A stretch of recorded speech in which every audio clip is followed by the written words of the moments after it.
지난번 멕시코 치아파스 단기 선교를 갔을 때 몸을 아픈 데를 고쳐보겠다고 찾아왔던 그 많은 원주민들을 하나씩 집에 가기 전에 같이 함께 기도하고 안수하고 기도했었습니다. 하루 종일 그들과 안수와 기도하면서 오후 시간이 좀 마칠 때쯤 되면 그들에게 나는 그 냄새 때문에 아주 힘들고 속이 메스꺼운 그런 경험을 했습니다. 샤워도 제대로 못하고 제대로 씻지를 못하는 분들인데 오죽하겠습니까? 그런 생각을 해봤습니다. 아니 그럼 여기에 선교사님은 매일같이 그들과 함께 이렇게 생활하면서 사랑을 할 텐데, 나눌 텐데 그분들은 어떻게 참 이것들을 감당할까라는 생각을 해보았습니다. 정말 하나님 사랑하는 마음이 없다면, 그 원주민들을, 영혼들을 사랑하는 마음이 없다면 그런 아주 정말 메스꺼운, 아주 견디기 힘든 그런 것을 아마 견디지 못할 것이라고 생각을 해봤습니다. 정말 주님 사랑하기 때문에, 그리고 그 영혼들을 사랑하기 때문에 그렇게 더럽고 잘 씻지 않아서 참 힘들고 그런 사역도 감당할 수가 있지 않았겠느냐 생각을 해보았습니다. 지난 한 3-4달에 걸쳐서 여러분과 함께 십계명을 살펴보았습니다.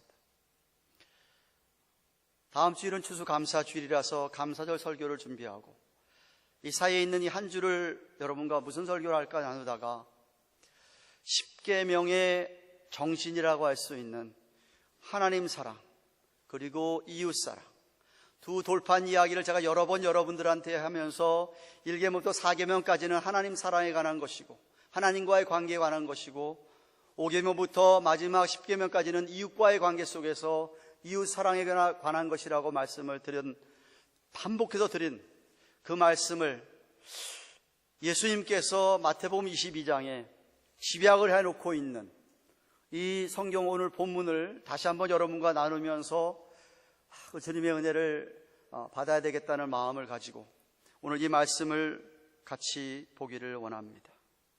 오늘 본문에 보면 바리새인들 가운데에서 율법을 전공한 율법학자가 한 사람이 예수님의 앞에 등장을 합니다.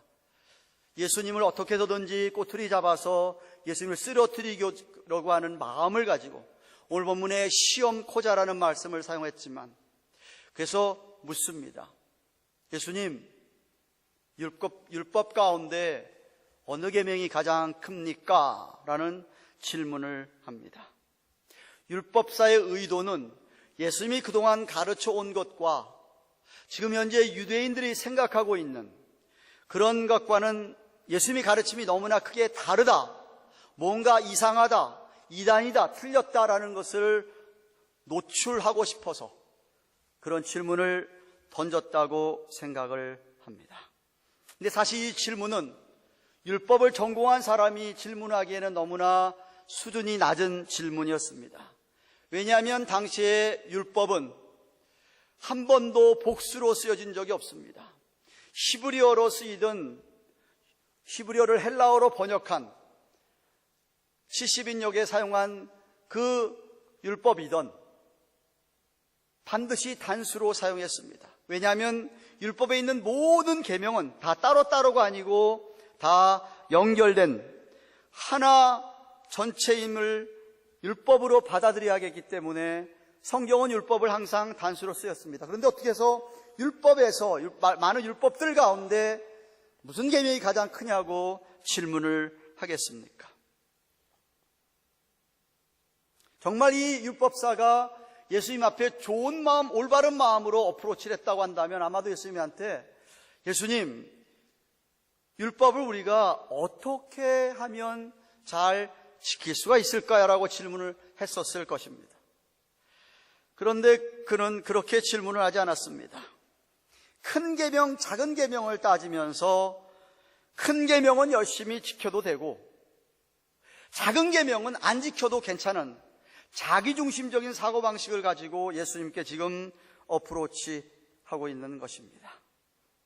사실 당시 율법사들은 율법을 그렇게 많이 나누어 드렸습니다.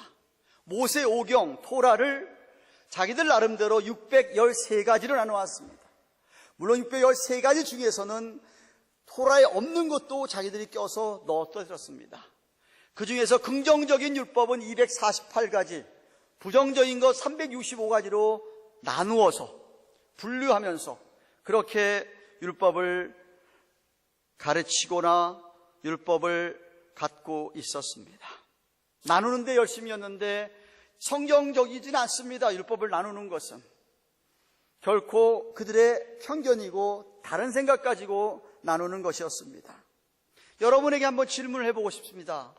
여러분에게는 하나님의 말씀 가운데, 하나님의 계명들 가운데 큰 계명이 따로 있고 작은 계명이 따로 있습니까? 만약 따로 있다고 한다면 어떤 게 큰 계명이고 어떤 게 작은 계명입니까?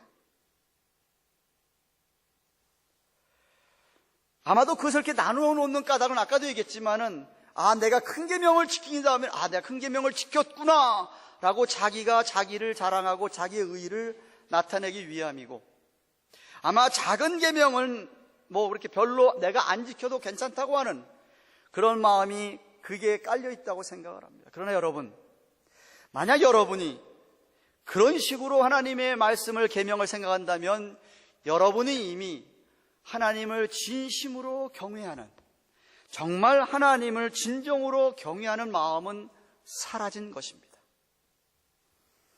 사실 모든 계명보다도 계명 하나하나씩의 어떤 자체보다도 중요한 것은 그 계명을 내가 어떻게 순종하며 살아가겠느냐 하는 그 애티튜드, 태도와 그 계명에 대한 여러분의 heart, 마음, motivation, 동기입니다. 주님께 가장 큰 계명이 뭐냐고 묻는 이 율법사에게 주님은 오히려 하나님의 계명을 지키는 어떤 태도에 관한, 마음에 관한 이야기를 그들이 계명이라고 이야기하니까 계명인 것처럼 해서 우리에게 설명해 주고 있습니다. 여러분이 너무나도 잘 아는 말씀입니다. 다시 한번 보십시다. 37절, 38절, 39절입니다. 예수께서 가라사대 내 마음을 다하고 목숨을 다하고 뜻을 다하여 주 너의 하나님을 사랑하라 하였으니 이것이 크고 첫째 되는 계명이요 둘째는 그와 같으니 내 이웃을 내 몸같이 사랑하라 하셨으니 라고 했습니다. 유대인들에게 너무나 잘 알려진 신명기서 6장 4절부터 9절 혹은 11장 23절부터 21절에 나와 있는 그들이 쉐마라고 부르는 그 기의 일부분이 오늘 예수님께서 인용하고 있습니다. 신명기서 6장 4절부터 9절까지 보시면 유대인들에게 뭐라고 얘기하고 있느냐 하면 이 말씀을 갖다가 너의 손목에 이렇게 붙여서 매거나 이 미간에 붙이거나 문설주에 놓으라고 했습니다. 여러분 저기 사진을 보시면은 지금 유대인 가운데서 하나가 성년식을 하는 가운데 유대인 저 사람들 머리에 보면은 뭐가 이렇게 튀어나오고 맨 게 있죠. 보이세요? 그 직사각형 모양으로 이렇게 맨 거 있잖아요.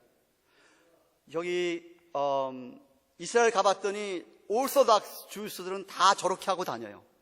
저 안에 뭐가 들어있는지 아세요? 저 네모난 안에 바로 쉐마 말씀이 들어있어요. 서서 쓴 게 저기 들어가 있는 거예요. 그러니까 신명기 6장에서 말하는 그대로 그들은 정말 이마에다가 문자적으로 아주 이마에다가 붙이고 있고, 저기 지금 손목에 매는 거 있죠. 매는 거. 바로 그게 뭐냐 하면 하나님을 내 마음과 뜻과 정서, 목숨 다해서 사랑하라고 하는 것을 지금 매는 장면이에요. 문설주에도 붙여놓고요. 그런데 여러분, 그렇게 아무리 내가 미간에 붙여놓고, 당시 유대인들은 하루에 꼭 2번 정도 이상은 이 쉐마를 암송을 했다고 하는데, 사실 이 지금 쉐마에 나오는 이 말씀은 어떤 한 계명이 아니에요. 계명이. 만약에 이게 그렇게 중요한 계명, 정말 예수님 말 가장 큰 계명 같았으면은 10계명에 제일 먼저 들어가 있었어야 될 것 아닙니까? 10계명이 없잖아요, 이 계명이.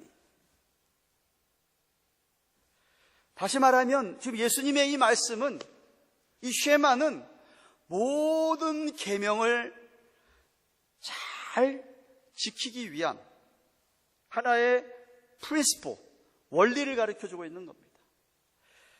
계명을 어떻게 지켜야 되는지를 가르쳐주고 있는 거예요. 첫째로 뭐라고요? 내 마음을 다하고 목숨을 다하고 뜻을 다하여 주 너의 하나님을 사랑하라. 계명이 크던 작던, 여러분 생각할 때 그것이 큰 계명이라고 생각하고 작은 계명이라고 생각하던, 크던 작던 간에 하나님이 분부하신 모든 계명을 순종하려 할 때에 우리의 마음에, 우리 헐트에 동기가 뭐냐 이거죠. 정말 하나님을 그렇게 사랑하는 마음으로 계명들을 지키려 하느냐. 만약 하나님을 사랑하는 마음이 없이 그런 계명을 지키려고 한 것이면 그거는 지키고 나서도 아무 의미가 없다라는 말씀이에요. 다른 표현을 얘기하자면 하나님께서 여러분에게 원하는 건 뭐냐면 여러분의 삶 가운데 하나님을 1등 순위에 놓는 것보다 하나님은 여러분의 모든 것이 되기를 원하시는 거예요. 여러분 마음을 온통 사로잡고 있는 것이 하나님 되기를 원하신다는 말씀입니다. 우리의 신앙 경험으로 비춰봐도 이 사실은 입증이 됩니다. 여러분 기억해 보세요. 과거에 어느 순간 여러분 예수님을 정말 만나서 그 주님의 십자가의 사랑, 내 가슴을 처음에 쳤을 때에 그 첫사랑에 감격하여 눈물 콧물 쏟으며 회개하고 주님한테 감사하고 그 사랑에 감사하고 그 은혜에 감격해서 이제 정말 주님 앞에 내가 모든 말씀 지키며 살겠노라고 했던 시간을 기억합니까? 그때는 아마 하나님이 여러분의 전부였을 것입니다. 아직도 그런 경험이 없으시다고 한다면 여러분은 아직도 죄송하지만 교인일 뿐 믿는 자는 아닙니다. 과거에 여러분이 그런 경험이 있었기 때문에 저는 여러분이 이 자리에 앉아있다고 믿는 사람인데, 여러분에게 그런 경험이 있을 때에 정말 하나님 앞에 그 모든 것 다 마음을 쏟아붓고 하나님 정말 이제부터 정말 그렇게 말씀대로 살겠다고 다짐해 본 적이 있지 않습니까? 사실 신명기서 30장 6절에 의하면 마음에 할례를 받은 사람이라면 그렇게 하나님을 사랑하여 생명을 얻게 된다고 말씀하십니다. 같이 한번 읽을까요? 화면에 떴습니다. 시작. 내 하나님 여호와께서 내 마음과 내 자손의 마음에 할례를 베푸사 너로 마음을 다하여 뜻을 다하며 내 하나님 여호와를 사랑하게 하사 너로 생명을 얻게 하실 것이라. 마음에 할례를 받는다는 이야기가 뭔지 아세요? 오늘날로 표현하면 성령께서 여러분 마음에 인치심을 가리키는 겁니다. 성령을 받은 사람이라면, 성령 체험이 있는 사람이라면 그 사람은 하나님을 마음을 다해서 사랑할 수밖에 없다라는 그 이야기입니다. 그 사랑, 그렇게 오해하지 마세요. 내가 그렇게 사랑해야 생명 얻는다는 이야기 아니에요. 성령을 받은 사람이라면, 진실로 해서 믿는 사람이라면 그렇게 하나님을 사랑하기 때문에 당연히 영생은 주어진다는 소리입니다. 여러분, 사랑은요 계명의 크기를 따지지 않습니다. 정말 여러분이 우리가 마음과 뜻과 목숨과 정성 다하여서 하나님을 사랑하는 상태에 있는 경우에는요, 아주 작은 여러분이 작다고 생각하는 계명조차도 어겨 불순종하여서 죄를 짓게 되면 여러분 가슴이 심히 애통하며 슬퍼하며 몸부림을 치게 되어 있습니다. 죄가 여러분 생각할 때 크기는 다른다 할지라도 본질은 똑같은 거예요. 여러분이 죄를 짓는다고 하는 것은 여러분이 하나님의 가슴에 칼을 꽂는 거랑 똑같습니다. 하나님 그렇게 사랑하는 사랑에 배반하는 거랑 똑같습니다.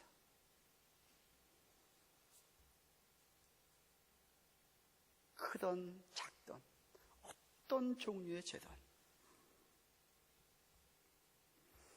여러분이 죄를 짓는 순간에는 하나님의 가슴에다가 칼을 꽂고 예수님의 피 묻은 십자가 그 양손에 다시 한번 못을 박는 그런 겁니다. 그래서 유명한 청교도 목사여 신학자였던 존 오웬은 죄 죽임에 관하여라는 책에서 이렇게 얘기합니다. 신자가 죄를 짓는 순간 그 순간은 하나님을 버리는 것이다.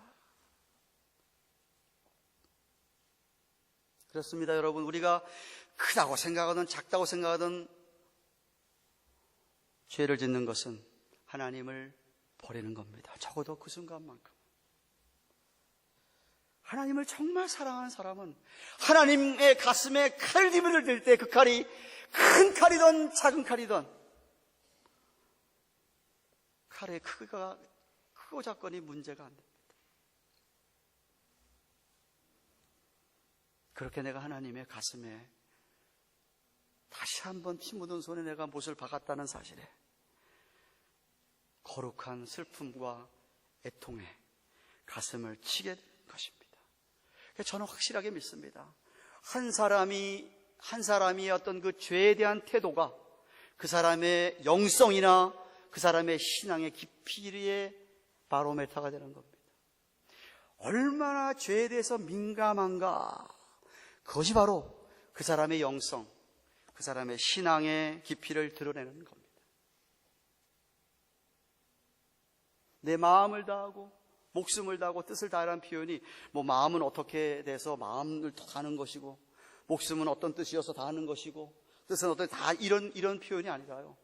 당시의 히브리적인 표현은 비슷한 이야기를 반복해서 이야기하면서 아주 강조하면서 마음과 목숨과 뜻을 다한다는 이야기는 여러분의 전 인격, 전 존재를 다해서 하나님을 사랑하라는 거예요. 우리에게 있는 모든 지정의를 총동원해서 하나님을 사랑하라는 것이에요.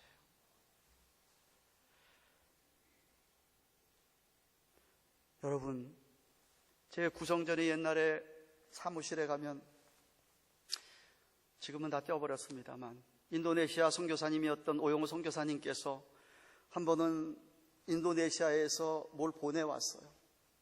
아주 그 천에다가 이 글씨를 써가지고 영어로 Love your Lord with all your heart and mind and soul, 그걸 써서 보내왔어요. 여러분, 오늘 이 본문은요, 세계 어느 신자이든 간에 신자라고 한다면, 크리스찬이라고 한다면 예수님이 주신, 우리에게 주신 커맨드먼트 가운데서 최고의 지상대명령, The Great Commandment로 알고 있는 게 본문입니다. 신앙의 가장 기초가 되는 겁니다. 밤낮 우리가 생각해야 될 것이 하나님을 그렇게 사랑하고 이웃은 내 몸같이 사랑해야 되는구나 라는 것입니다. 저는 여러분이 오늘까지 예수 믿고 오늘까지 신앙생활 하게 해온 원동력이, 동기가 무엇이라고 제가 질문하면, 무엇이냐고 물으면 여러분은 뭐라고 대답을 하겠습니까? 정말 오랜 세월을 주님을 섬기면 섬길수록, 예배를 드리면 드릴수록, 신앙생활이 오래가면 오래갈수록 주님이 더욱 사랑스럽고 내게 더욱 소중한 분으로 그렇게 느껴져야 할 텐데, 그렇기는커녕 신앙생활을 오래 하면 할수록 마음은 점점 강팍해지고 신앙 양심은 점점 무디어져 가고 더러워져 가는, 혹시 그런 일은 없습니까?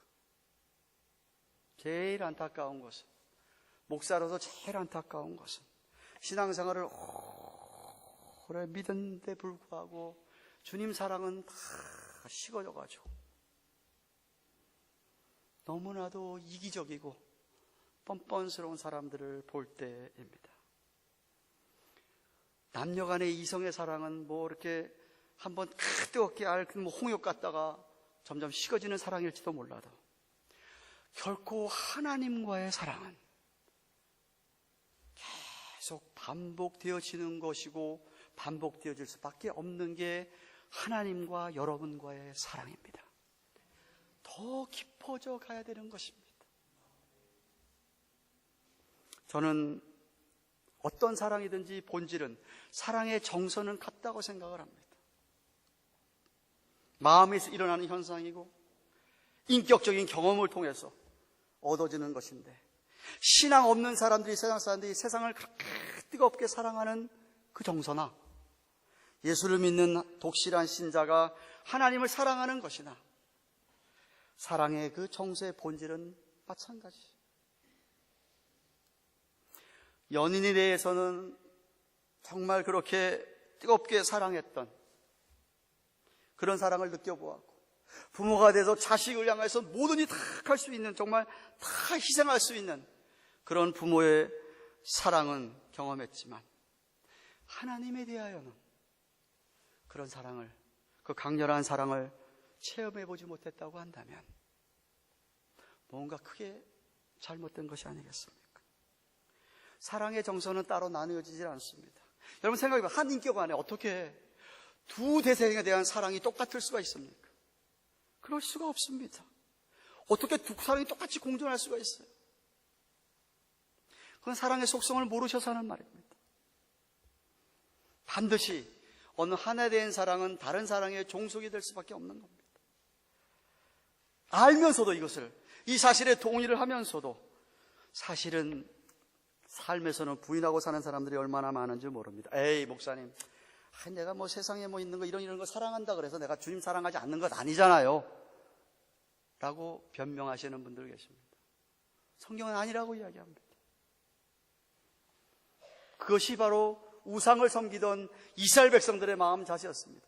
뭐 이것저것 다 하고 뭐 우상도 섬기면서 하나님 섬기는 게 뭐가 나쁘냐, 안 사랑하는 거 아니지 않느냐. 하나님께서는 하나님만 사랑하는 것이 아니라면 사랑이 아니라고 말씀하십니다. 그래서 질투하는 하나님이라는 표현을 구약 성경에서 종종 사용하고 있습니다. 우리는 우리가 세상이나 세상에 있는 것들을 얼마나 사랑하는지 여러분 자신도 모를 때가 많습니다. 그것 보면 사랑이라고 하는 것은 그렇게 무슨 의식 세계에만 있는 게 아니라 무의식 세계까지도 지배하는 인격의 특징이 되게 하기 때문인 것이. 근데 여러분, 우리가 그렇게 사랑하는 것들을 갖다가 어느 순간에 잃어버리고 나면 즉시 깨닫습니다. 그 상실이 주는 고통을 통해서 우리의 삶이 하나님만을 사랑하는 계명으로부터 얼마나 멀리 나아가 있는지, 떨어져 있는지를 깨닫게 됩니다.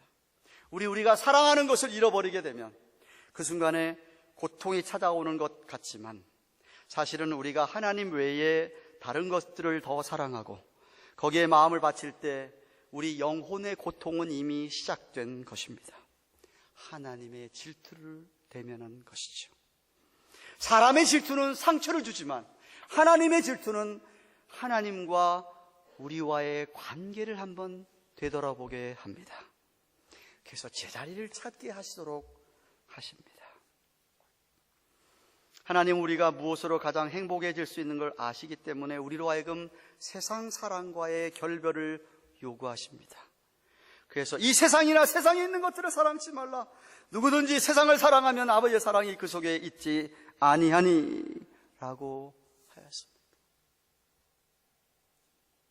의료 선교를 위해서 선교제에 나갔던 어느 의사가 자기 아들이 다쳐가지고 턱이 다쳐서 찢어져가지고 피가 철철 흐른 채로 자기 앞에 오는 때에 자기가 그것을 바늘로 꿰매던 경험을 이렇게 들려주었습니다. 정말 오랜 세월 동안에 외과 의사로서 수많은 수술을 해왔고 대수술도 해왔고 조금도 흐트러짐이 없이 뇌수술할 때도 복부를 수술할 때도 뭐 아무런 어려움이 없었는데 자기 아들의 찢어진 턱, 그것을 봉합하는데 손이 떨려서 맞추지를 못하게 되랍니다. 사랑의 차이가 빚어낸 감정의 차이입니다. 우리를 하나님과 사랑의 관계로 돌아오게 하시기 위해서 우리가 그렇게 집착하는 것들을 하나님이 가져가실 때 아마도 아파하는 우리를 바라보는 하나님의 마음이 아닌가 싶습니다. 저는 하나님 사랑의 문제를 생각할 때마다 기도, 예배에 관하여서 생각하게 됩니다. 왜냐하면 사랑은 함께 있고 싶은 것이기 때문에, 사랑하면 사랑하는 사람과 늘 같이 있고 싶어 하기 때문에, 하나님 사랑이 멀어진 사람일수록 기도 생활이 엉망입니다. 하나님 사랑이 멀어진 사람일수록 예배 생활이 소홀합니다. 하나님을 향한 사랑이 식어지고 없을 때에 어떻게 그 사람이 하나님과 하는 어떤 깊은 기도의 세계를 들어갈 수가 있겠습니까? 하나님께 마음이 모아지고 뜻이 모아지고 목숨까지 사랑하는 사람은 더더욱 하나님께 사랑을 받고 싶어서 그 사랑 하나님과 대화하고 싶은 desire 때문에 정말 하나님 앞에 깊은 기도를 하게 되고 하나님 앞에 예배하는 찬양하는 시간을 사모하게 됩니다. 사랑하는 가든 교회 교우 여러분, 질문하고 싶습니다. 여러분 정말 하나님을 사랑하십니까? 여러분이 너무나 잘 아는 말씀, 예수님께서 한번 이렇게 말씀하십니다. 수고하고 무거운 짐진 자들아 다 내게로 오라. 내가 너희를 쉬게 하리라. 나는 마음이 온유하고 겸손하니 나의 멍에를 메고 내게 배우라.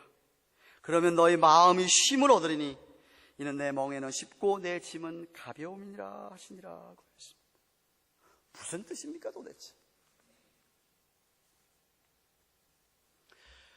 우리를 눌려있던 모든 죄짐을 우리가 다 벗게 되었습니다. 다 벗게 하신 후에 그냥 쉬게 했으면 좋겠는데 그게 아니라 우리에게 멍에를 주신다고 합니다.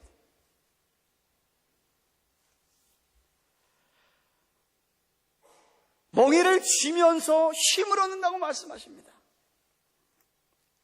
도대체 멍에가 어떤 것이기에 그렇습니까? 저는 확실하게 믿기를, 저와 여러분이 예수님을 진심으로 만난 정말 그 첫사랑의 놀라운 하나님의 은혜를 경험한 그 시간에 아마 여러분의 마음에 성령께서 깨우쳐 주신 것은 이 시간 이후부터는 내가 정말 하나님의 신구약 성경 말씀을 그대로 믿고 이 말씀대로 살아야지, 실천해야지라고 하는 마음을 다 먹었을 것입니다.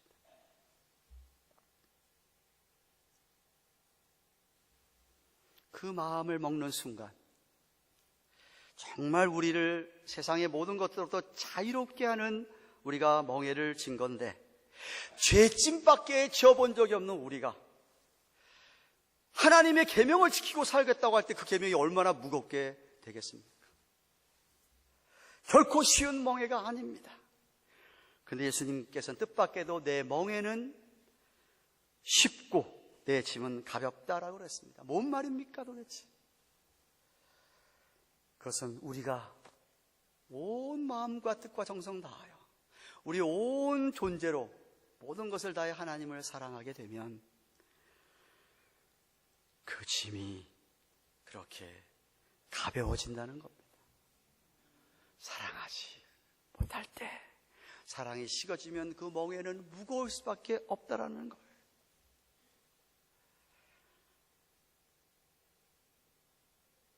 여러분이 누군가를 그렇게 사랑해 보세요. 그 사람이 바라는 거, 요구하는 거 다 들어줘도 하나도 그게 무겁다고 생각하지 않습니다. 안 그래요? 안 해보셔서 몰라요?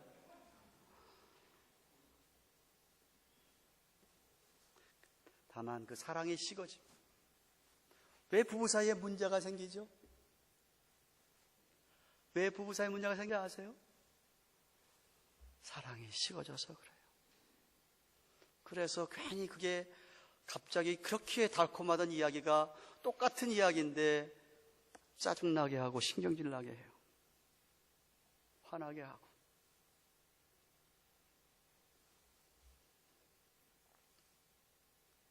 하나님 사랑이 식어지니까 이런 율법사가 하는 질문 같은 것이 나는 거예요.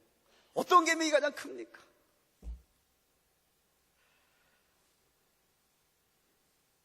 그래서 예수님께서 둘째는 그와 똑같은데 내 이웃을 내 몸같이 사랑하라. 레위기서 19장 18절을 인용하시면서 그 명령을 이야기하셨는데, 하나님을 사랑 못하는 사람이 어떻게 이웃을 사랑하겠느냐는 못한다는 것이. 그래서 이 두 계명이 따로 분리되는 게 아니라는 것이죠. 주님을 그렇게 사랑하는 사람, 그렇게 사랑하는 사람이 주님의 몸된 교회, 형제 자매들과 이웃을 어떻게 사랑하지 않을 수가 있겠느냐는. 그래서 요한일서 4장 20절 여러분이 너무나 잘 아는 말씀 아닙니까? 하나님 사랑한다고 입으로 얘기하면서 형제 자매 못 사랑하느냐? 그 사랑한다는 거 거짓말이다. 어떻게 눈에 보이는 옆에 있는 형제 자매를 못 사랑하는데 하나님 사랑한다고 하느냐? 그럴 수가 없다라고 말씀하십니다.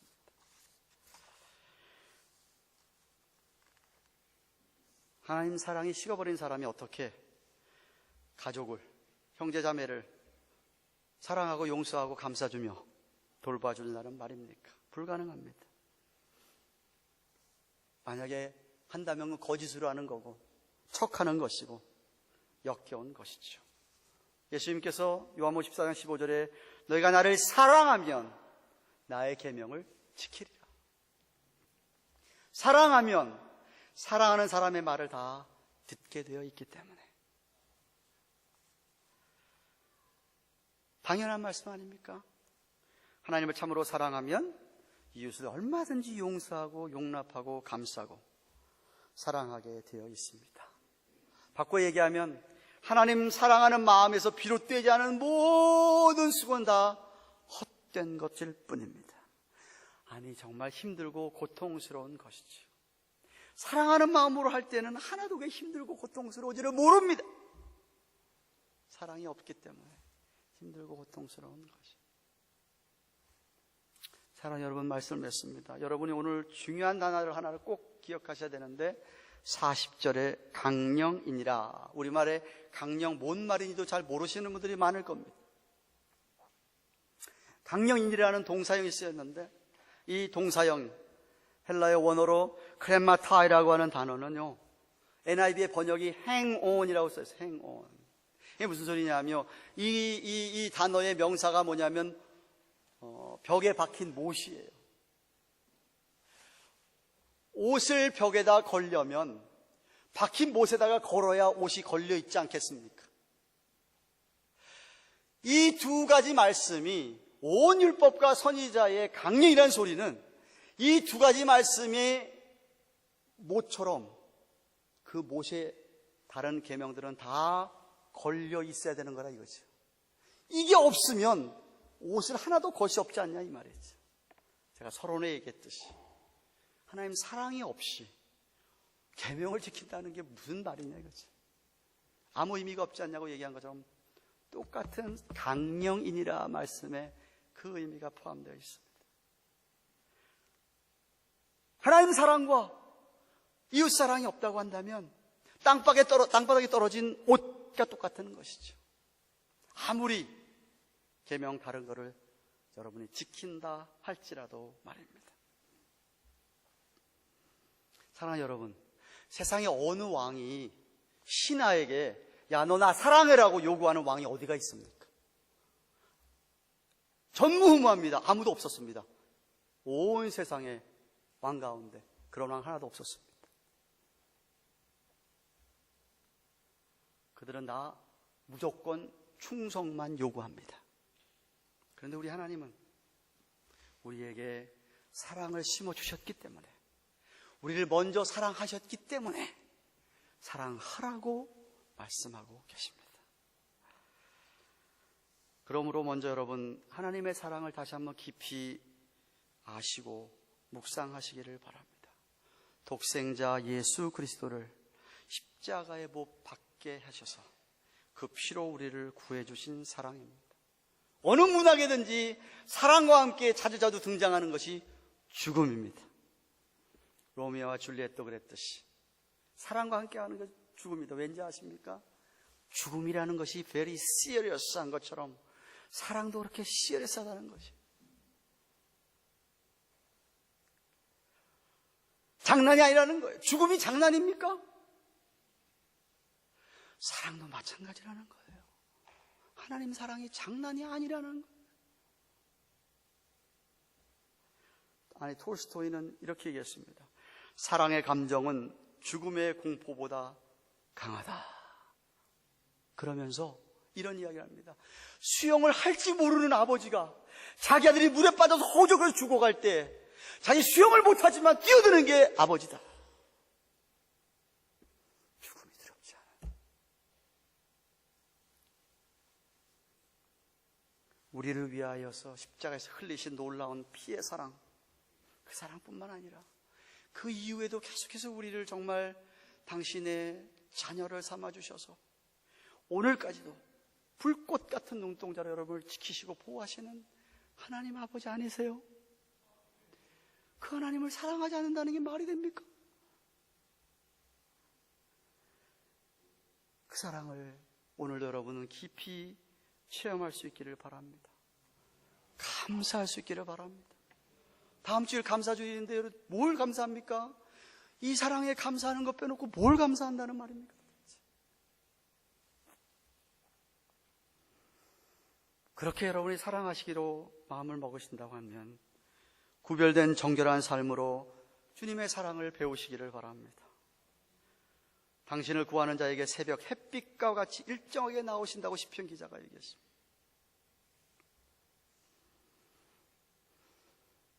은혜의 보좌 앞에 날마다 나가 하나님의 사랑을 더 깊이 체험하시기를 바랍니다. 그래서 우리의 남은 사랑이, 남은 라이프가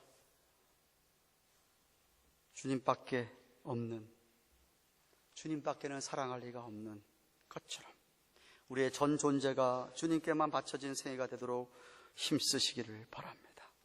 저는 신앙생활은 사랑 싸움이라고도 말하고 싶습니다. 여러분의 사랑이 떨어지면 신앙도 바닥으로 떨어지는 것이요, 하나님 사랑이 깊어지면 여러분의 신앙도 업되는 겁니다.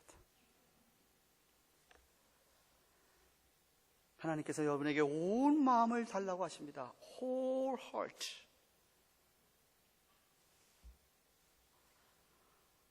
하루하루 우리가 먹고 마시고 숨쉬고 살아가는, 생각하고 말하고 행동하는 것 모두가 하나님을 향한 우리의 사랑의 고백이 되게 하기를 바랍니다. 여러분, 그렇게 하나님 사랑한다고 여러분 손해볼 것 같습니까? 위축될 것 같습니까? 오히려 여러분이 더 강해집니다. 더 축복을 받게 되고 성령의 열매를 맺게 되고 하나님의 사랑을 여러분 깊이 느끼면서 깊이 사랑할 때 참된 행복이 여러분에게 찾아오는 거예요. 과거에 여러분 예술가들, 문학가들, 정치가들 생각해 보세요. 바흐나 핸델이나 미켈란젤로나 다빈치나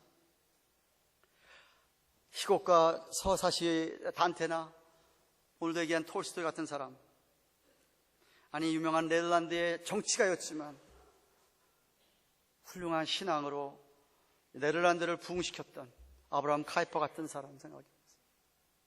정말 주님 사랑하는 마음으로 그들은 일을 했기 때문에 하나님께서 그들을 사용하셔서 축복의 통로가 되게 하셨던 것을 여러분이 기억하셔야 됩니다.